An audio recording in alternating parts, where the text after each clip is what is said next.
what's going on, everybody? So we're often asked, all right, hey, Mark, I am pre-approved to buy a house. I'm ready to go. What could possibly go wrong? Well, you'd be surprised, more than you think. We're going to talk about those issues right now.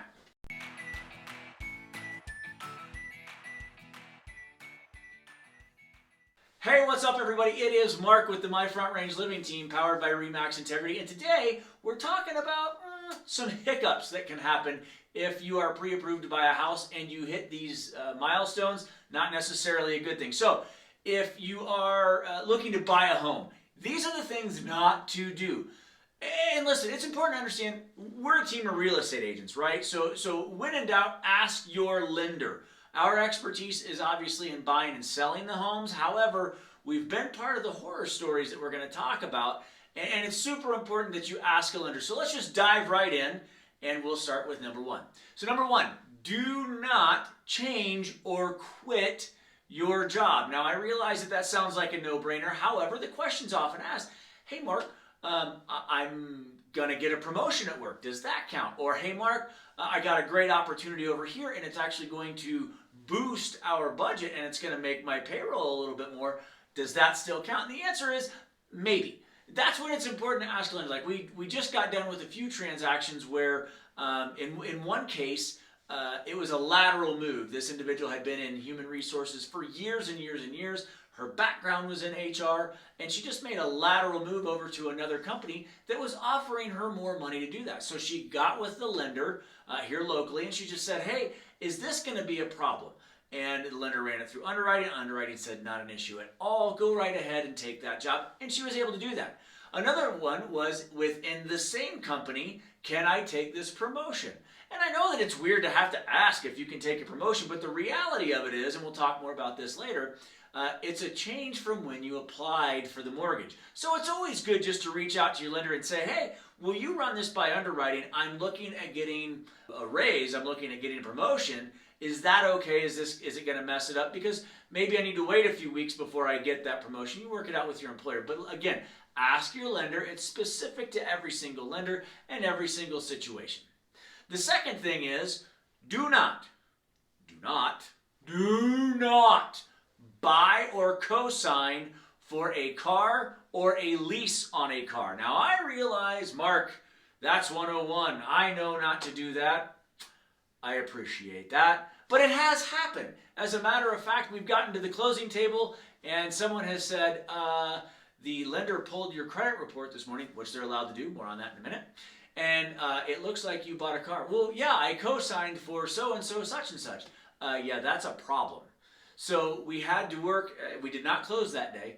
We had to work on some stuff to get that person's name off of that deal until after closing. And I know it sounds weird, but we even had people, two instances recently where lease ran up right in the middle of the loan process. And again, loan process is about 30 days to buy a home, right? Execute a contract to close. So within that 30 days, the lease ran out. Well, what are we going to do? Do we buy the lease out? Do we sign another lease? What do we do? So again, that's a question for the lender. And someone else went so far as to, I want to buy the lease out altogether. And so that, again, ask these questions of your lender, but the reality of it is you don't necessarily want to bring on any more debt. It changes your debt to income by buying a car. The last thing that we would say not to do, and that is change your balances dramatically. What does that mean? That means don't go out there and buy all of your Christmas gifts on your credit card because that could change your debt to income. But that also means don't change your bank account balances, right? So in dramatic fashion, and I know it sounds weird, maybe don't pay off your credit cards, but the bank's going to want to know where that money came from. If your bank account balances are the same, but you paid off $3,000 on a credit card balance, they're going to be like, well, where'd that $3,000 come from? The reality of it is you are under a microscope during the home buying process from a financial standpoint. So, we want to be careful with that, right? And we'll put a bow on that in a second. The last thing is changing loan programs. Now, that's not a huge deal. That's not a deal breaker by any stretch of the imagination, but the reality of it is if you're changing loan programs during an executed contract, it could delay closing. And so you want to make sure that it's not going to delay closing, and if it does delay closing, you're going to want to make sure that the seller is okay with that and is willing to give you the grace on the extension. So the reality of it is, what are lenders looking for? Look, you applied for the loan. That's how you got pre-approved and pre-qualified, was based on that specific snapshot of your financial window at that particular time. You had this job, you had these balances, you had this, this, this. They're looking to make sure that there's not a dramatic swing in any way, shape, or form.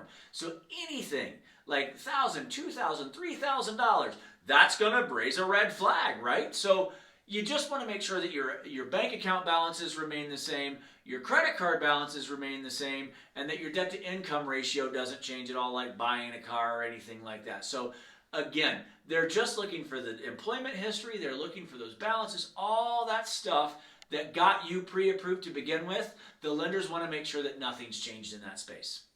Hey, as always, we hope you found value in today's content. It would mean the world if you went below and clicked on the thumbs up and liked today's video. It would mean even more if you hit that bell down there and subscribe to our channel.